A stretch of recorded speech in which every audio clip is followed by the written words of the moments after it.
शाळा मासवण या ठिकाणी दोन मुलांचा लागोपाठ त्या ठिकाणी आजारी असल्यामुळे त्या त्यांचे ते मृत्यू पावलेले आहेत। परंतु या ठिकाणी संस्थेचे अध्यक्ष असतील, संस्थेचे संचालक असतील, खऱ्या अर्थाने त्यांच्या नेग्लिजन्समुळे आता आम्ही प्रत्यक्ष पाहणी केली त्या ठिकाणी अत्यंत घाण अवस्थेमध्ये आणि त्या बाथरूममध्ये शेवाळ असलेल्यामुळे एक पत्रकार माझ्यासमोरच आता उभे आहेत, ते सुद्धा खाली पडले, ते सुद्धा रक्तबंबाळ झाला। आणि अशा परिस्थितीमध्ये या ठिकाणी अस्वच्छतेच्या कारणामुळे त्या ठिकाणी मुलं त्या ठिकाणी आजारी पडली।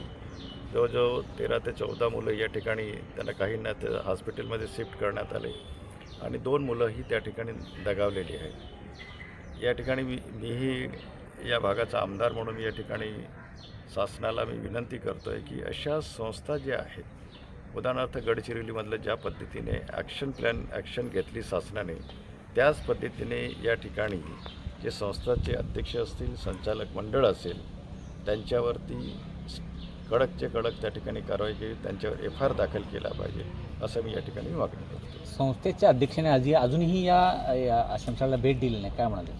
हे बघा, खरं म्हणजे जो संस्थेचा अध्यक्ष असतो, अशा प्रकारे एखादी घटना घडली तर त्या घटनेने तात्काळ संस्थेचे अध्यक्ष त्या ठिकाणी हजर पाहिजे।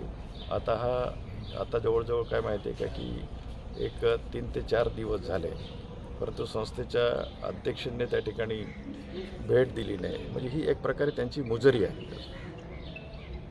शासनाने या शाळा अशा ज्या आहेत त्या ताब्यात घ्याव्यात का?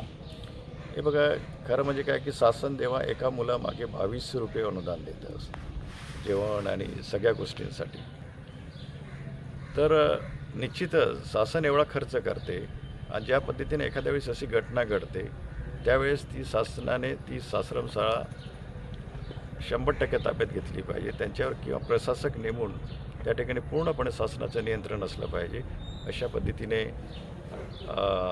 ॲक्शन घेतली पाहिजे असं माझं मत आहे।